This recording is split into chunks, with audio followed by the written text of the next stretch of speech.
ایک دفعہ کا ذکر ہے کہ لوگ اکثر ایک درخت کی پوجا کیا کرتے تھے۔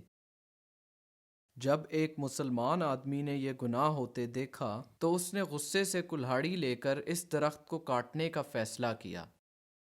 شیطان نے آدمی کے بھیس میں آ کر اس کو روکنے کی کوشش کی اور کہا، یہ تم کیا کر رہے ہو؟ اس شخص نے پرعزم طریقے سے جواب دیا، میں اس درخت کو کاٹنے جا رہا ہوں۔ ان تمام لوگوں کا اس درخت سے دعا مانگنا اور اس کی عبادت کرنا ایک بہت بڑا گناہ ہے۔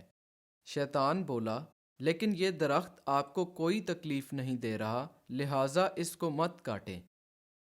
شیطان نے آدمی سے بھرپور بحث کی، لیکن اس نے شیطان کی ایک نہ سنی، تو اسے قائل کرنے کی کوشش میں شیطان نے آدمی سے کہا، اگر آپ اس درخت کو کاٹنے کا ارادہ ترک کر دیں تو میں وعدہ کرتا ہوں کہ ہر صبح آپ کو اپنے تکیے کے نیچے 2 سونے کے سکے ملیں گے۔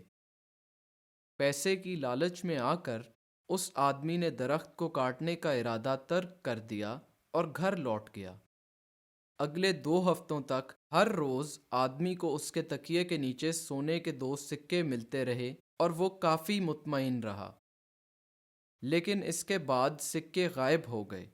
یہ دیکھ کر آدمی آگ بگولا ہو کر کلہاڑی اٹھائے پھر سے درخت کو کاٹنے نکلا۔ شیطان دوبارہ اسی بھیس میں آدمی کے سامنے آیا اور کہنے لگا، تم کہاں جا رہے ہو؟ آدمی نے جواب دیا، میں اس درخت کو کاٹنے جا رہا ہوں، لوگ اللہ کو چھوڑ کر اس کی عبادت کر رہے ہیں، میں یہ نہیں ہونے دوں گا۔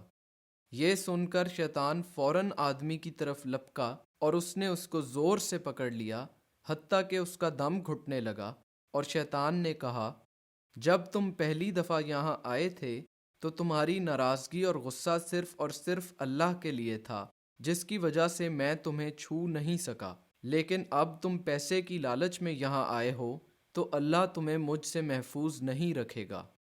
دولت کے نشے نے اس آدمی کو اندھا کر دیا تھا اور اس کی لالچ نے اسے شیطان کا شکار بنا دیا۔